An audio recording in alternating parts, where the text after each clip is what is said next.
overcharged in over a dozen other confidence schemes and frauds. What can you tell us about this? You've probably watched Ocean's 11 and thought, yeah, I know this one. Slick heist, sharper suits, George Clooney being cool for 2 hours straight. But behind that polished surface is a production nobody fully talks about. A-listers who slashed their own salaries and then lost the money gambling in the actual casino they were filming in. A cameo that accidentally cost one athlete 3 world titles and $75 million. And a scene that had to be digitally erased from history before the film ever reached theaters. Today we're counting down 15 shocking facts about Ocean's 11 that you totally missed. And by the time we get to number 1, you'll realize this film is even more remarkable than it looks. But before we dive in, don't forget to like and subscribe for more content like this. It's the best way to support the channel. Let's get into it.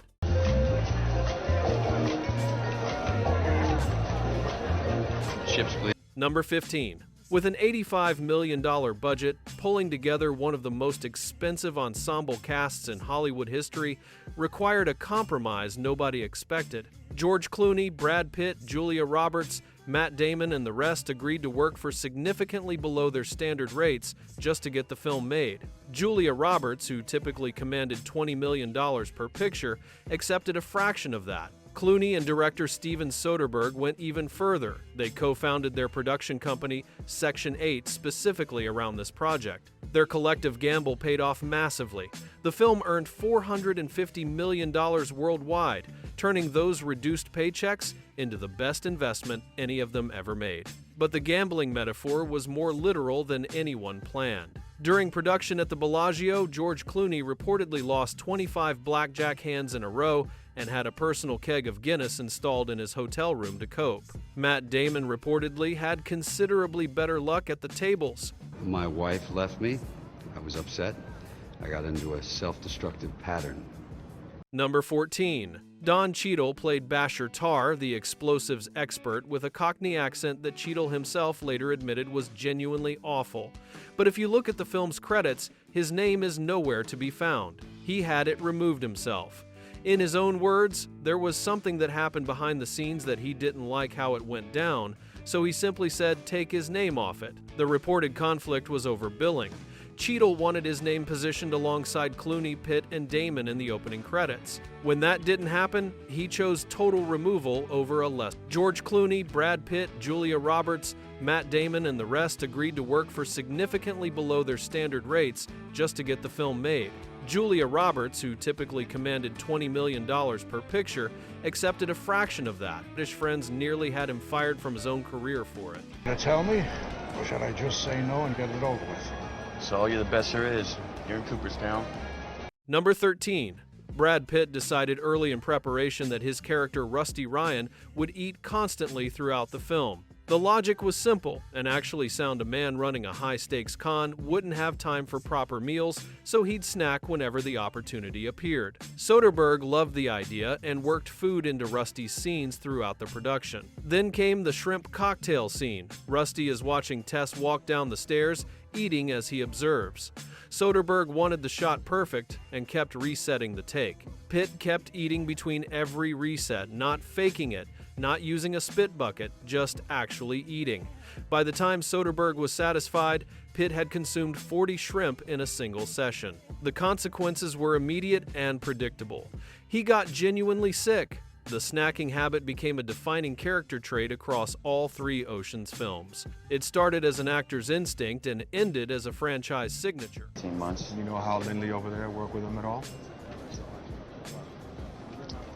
Not since he died. Number 12. In a key sequence, Danny Ocean and Terry Benedict stand at a window watching a building demolition. What audiences saw in theaters in December 2001 was not what was originally filmed. The building being destroyed had been designed to closely resemble the New York Hotel and Casino on the Las Vegas Strip, a structure whose twin tower-like silhouette became deeply uncomfortable after September 11, 2001. The producers made the decision to digitally alter the demolition sequence entirely before the film released. The CGI replacement was completed in the weeks before the December premiere. What most people don't know is that the original version still exists. An HBO behind-the-scenes featurette included on the DVD was produced before the edit was made, and it shows the original pre-September 11 sequence in full. Ocean's 11 became one of the first major Hollywood films to be altered directly in response to that day's events, and almost nobody watching the finished film has any idea. Hang on a minute, Chief. We don't have a minute. Yen's gonna suffocate. Number 11. By 2001, most of the cast from the original 1960 Ocean's 11 had passed away. Frank Sinatra, Dean Martin, Sammy Davis Jr., Peter Lawford, and Joey Bishop were all gone. But two cast members from that original film were still alive, and they are both quietly in the 2001 remake, if you know where to look. Henry Silva and Angie Dickinson appear together in the boxing crowd at the MGM Grand. No special introduction, no title card, no moment calling attention to who they are. They simply sit in the crowd as the scene plays around them. Silva, who played Roger Cornel in the original, made this his final theatrical appearance. Dickinson, who played Beatrice Ocean, was in her second-to-last film role. The tribute was entirely intentional and entirely invisible to anyone who wasn't already looking for it. Forgot. It's all right. How's your wife? Number 10. In early 2001, heavyweight boxing champion Lennox Lewis came to Las Vegas for 2 days to film a brief cameo for Ocean's 11. He appeared alongside Wladimir Klitschko in the film's boxing sequences. It seemed like a harmless, quick commitment for a major star at the top of his sport. Then, on the 22nd of April 2001, Lewis stepped into the ring in South Africa to defend his WBC, IBF, and IBO heavyweight titles against Hasim Rahman. He was a 20-1 favorite. In the 5th round, Rahman knocked him out in one of the biggest upsets in boxing history. Lewis lost all 3 titles in a single fight. The defeat also erased a planned bout against Mike Tyson, a fight that had been valued at between $75 and $100 million. His promoter publicly blamed the film commitment for pulling Lewis away from high-altitude training that Rahman had completed. 2 days of filming, 3 championships gone.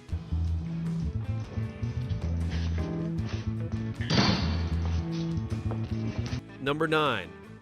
The closing scene of Ocean's 11, the crew standing in silence in front of the Bellagio fountains as Debussy's Clair de Lune plays and they drift away one by one, is one of the most memorable endings in heist film history. It was also completely unscripted.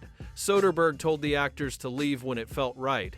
No blocking, no rehearsal, no predetermined order. Just cameras rolling and 11 actors standing by a fountain making instinctive decisions. The result is the quiet, natural, unhurried ending that gives the entire film its emotional landing. What looks like careful choreography was pure improvisation captured in real time. The musical choice wasn't invented for the finale either. Clair de Lune also plays softly in an earlier scene at Ruben's house during the planning sequence by the pool. Soderbergh had threaded it through the film before paying it off in that closing shot, and most viewers never noticed the connection. Out the front door, you're still in the middle of the fucking desert.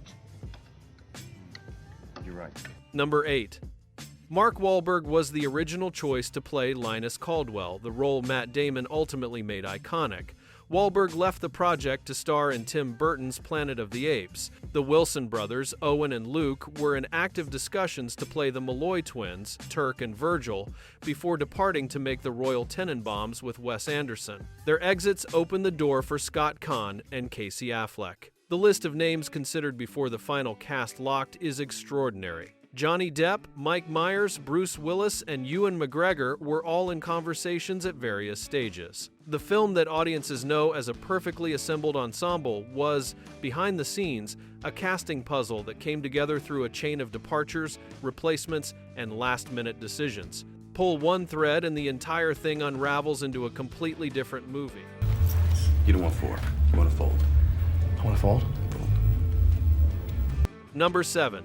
The scene where Rusty Ryan hustles a table of young Hollywood types isn't using fictional characters. Topher Grace from That 70s Show, Joshua Jackson from Dawson's Creek, Shane West, Holly Marie Combs from Charmed, and Barry Watson from Seventh Heaven are all playing themselves getting cleaned out by Brad Pitt. Joshua Jackson is even wearing the skull ring from his movie The Skulls, a detail Soderbergh noticed and kept because it fit the scene perfectly. The scene goes further than a celebrity cameo. When Danny Ocean walks in, the group starts discussing the difference between working in television versus film. It's a direct wink at George Clooney's own career trajectory from ER to becoming one of the biggest movie stars on the planet. Soderbergh turned a poker scene into a layered meta-commentary on Hollywood ambition, wrapped it in early 2000s celebrity cameos, and most audiences just read it as a fun moment.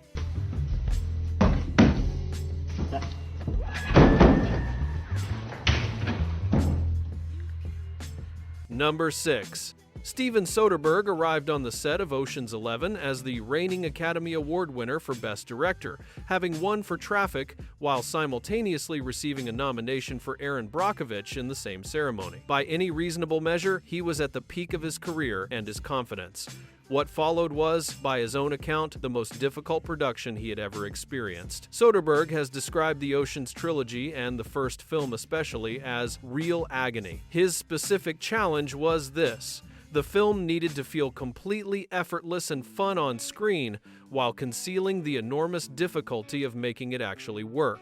During a 2014 Directors Guild of America discussion, he admitted that maintaining that illusion of lightness while managing 11 major egos, a working casino, and a script that required everything to land perfectly was unlike anything he had faced before. The ease you see on screen cost him considerably more than it appears. I'm gonna get my car washed. I promise I was gonna kick you. Number 5. 30% of the Bellagio's active casino floor was closed during filming a working luxury resort full of paying guests, surrendering a significant portion of its primary revenue space for a movie production. This was not a financial transaction. No amount of money alone buys that kind of access from one of Las Vegas's most valuable properties. It happened because producer Jerry Weintraub had a personal friendship with Kirk Kerkorian, the Bellagio's owner. That relationship opened doors that a standard location deal never could have. The entire cast stayed in the hotel for the duration of the shoot. Every morning they had breakfast in the same building their characters were plotting to rob. The vault, the security infrastructure, the casino floor itself. What you see in the film is the real Bellagio, not a constructed replica.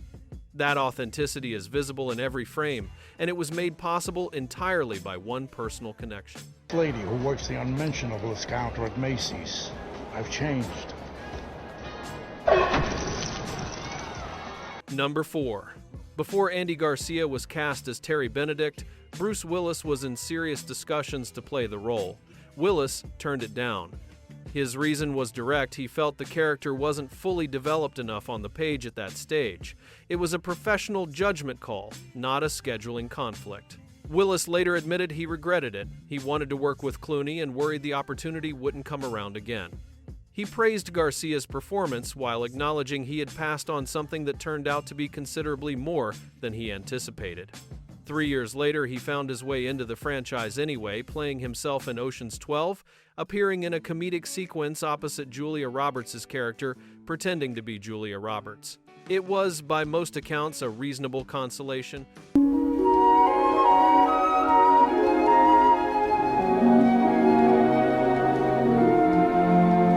Number 3. Ocean's 11 opened with $38.1 million in its first weekend, enough to end Harry Potter and the Philosopher's Stone's 2-week run at number 1. It also broke the December opening record previously held by What Women Want, and set personal opening weekend records for both Brad Pitt and Julia Roberts simultaneously, surpassing Interview with the Vampire for Pitt and Runaway Bride for Roberts.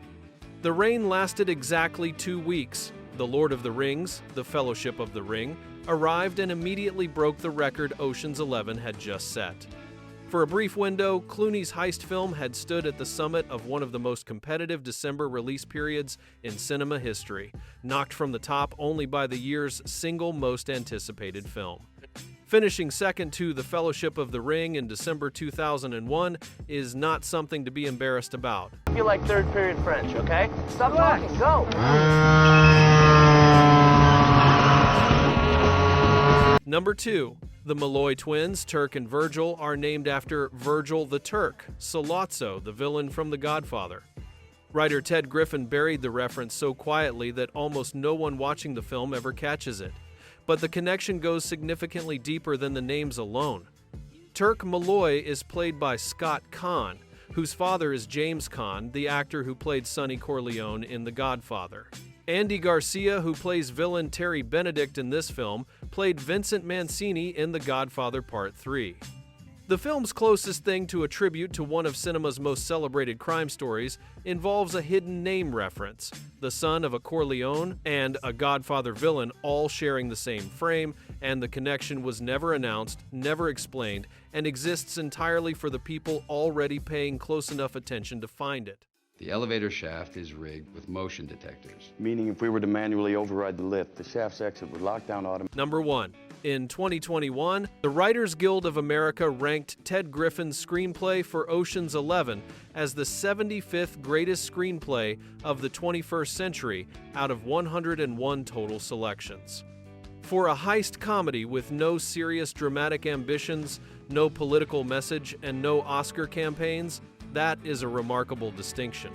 Soderbergh himself called the script a throwback, an old-fashioned, large-cast heist film with no violence and no profanity, designed purely to entertain. What earned it that recognition is the discipline underneath the apparent ease. Every scene moves the story. Every line of dialogue does more than one job. The audience is always slightly behind the characters, always catching up, always engaged, and the construction that produces that feeling is invisible until you start taking it apart. Professional screenwriters voted it one of the best of the century, not despite it being entertaining, but because making something look that effortless while working that precisely is exactly the hardest thing a screenplay can do. And that is 15 shocking facts about Ocean's 11 you totally missed. If any of these changed how you see the film, drop it in the comments below. Smash that like button, subscribe so you never miss a video like this, and we'll see you in the next one.